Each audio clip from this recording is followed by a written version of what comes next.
ஸ்கூல்ல ஒரு பொண்ணு காணாம போயிடுறா. அதே ஸ்கூல்ல டீச்சரா வேலை செய்யற கேத்ரினா தெரேசா போலீஸ் கிட்ட ரிப்போர்ட் பண்றாங்க. போலீஸ் இது எதுவுமே கண்டுக்காம போக ஹையர் ஆபீசர் கிட்ட ரிப்போர்ட் பண்றாங்க. இதனால ஒரு அண்டர் கவர் ஆபரேஷனுக்கு ஒரு போலீஸை அசைன் பண்றாங்க. அதே சமயத்தில் ஸ்கூலுக்கு பிடி மாஸ்டரா வராரு நம்ம சுந்தர்சி. ஏற்கனவே ஒரு பிடி மாஸ்டரா இருப்பாரு வடிவேலு. ஸ்கூல்ல சில இல்லீகல் ஆக்டிவிட்டிஸ் நடக்குது. இதுக்கு காரணம் யாருன்னு பாத்தீங்கன்னா அருள்தாசும் மைண்ட் கோபி தான். ஒரு கட்டத்துல சுந்தர்சியும் மாறு வேஷத்துல போய் எல்லாரையும் அடிச்சு நொறுக்குறாரு. எதுக்காக வில்ல நாட்கள சுந்தர்சி அடிச்சாரு, மறுபடியும் அந்த பொண்ணு கிடைச்சிச்சான்றதுதான் படத்தோட மீதி கதை. ஃபர்ஸ்ட் ஹாஃப்ல கேரக்டர் எல்லாரையும் எஸ்டாப்ளிஷ் பண்றாங்க. சில இடத்துல காமெடி எல்லாம் ஒர்க் அவுட் ஆயிருக்கு. முக்கியமா இந்த படத்துல கேத்ரினா தெரேசாவுக்கு ரொம்ப நல்ல ரோல். செகண்ட் ஹாஃப்ல படம் டேக் ஆஃப் ஆகுது.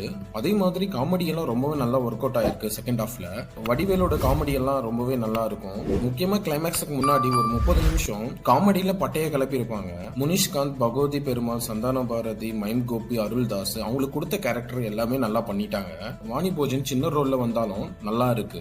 சுந்தர்சியும் வடிவேலும் சேர்ந்து ஒரு பிளாக் பஸ்டர் ஹிட் கொடுத்திருக்காங்க. கண்டிப்பா இந்த படம் ஃபேமிலியோட போய் பார்க்கலாம். இந்த வீடியோ உங்களுக்கு பிடிச்சிருந்துச்சுன்னா லைக் பண்ணுங்க, ஷேர் பண்ணுங்க அண்ட் தென் கமெண்ட் பண்ணுங்க. அப்பதான் நான் போடுற வீடியோ உங்களுக்கு வரும். எனக்கும் சப்போர்ட்டாவும் இருக்கும். மறக்காம இந்த படம் தியேட்டர்ல போயிட்டு ஃபேமிலியோட பாருங்க.